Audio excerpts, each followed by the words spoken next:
BPL এর এবারের আসরে সবচেয়ে বেশি আলোচনা যে তিনটি বিষয় নিয়ে হচ্ছে তার মধ্যে একটি লিটন কুমার দাস। ম্যাচে রান পাচ্ছেন না, চ্যাম্পিয়ন্স ট্রফির দল থেকে বাদ পড়েই রেকর্ড ভাঙা সেঞ্চুরি, ফ্র্যাঞ্চাইজি ক্রিকেটের হাইয়েস্ট পার্টনারশিপ, বাউন্ডারি লাইনে দাঁড়িয়ে নিজ দেশের ভক্তদের দুয়োধ্বনি। একটা টুর্নামেন্টে লিটন এত কাহিনীতে যেন হাঁপিয়ে উঠছিলেন। তবে খারাপের মাঝেও উকি দেয় ভালো দিনের সূর্য।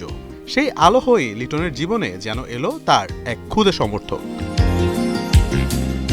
রবি ঠাকুর বলেছিলেন, যদি তোর ডাক শুনে কেউ না আসে তবে একলা চলো রে।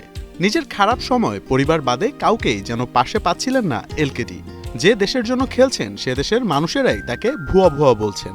তবে গুটি কয়েক মানুষের এই ঘৃণা যেন মুহূর্তেই রূপ নিয়েছে ভালোবাসায়। অনেকেই লিটনকে সমর্থন করে বার্তা দিচ্ছেন নিজেদের সোশ্যাল মিডিয়ায়। তবে সিলেটের বিপক্ষে ম্যাচে এক ক্ষুদে ভক্তের প্ল্যাকার্ড যেন ছাড়িয়ে গেছে সবকিছুকে।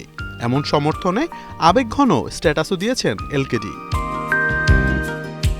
প্ল্যাকার্ডটিতে মূলত লেখা ছিল, যদি আপনার পাশে কেউ না থাকে আমি একমাত্র ভক্ত হিসেবে আপনার পাশে দাঁড়াবো, লিটন কুমার দাস 16। এমন কথায় নিজের আবেগ অবশ্য চেপে রাখতে পারেননি এলকেডি।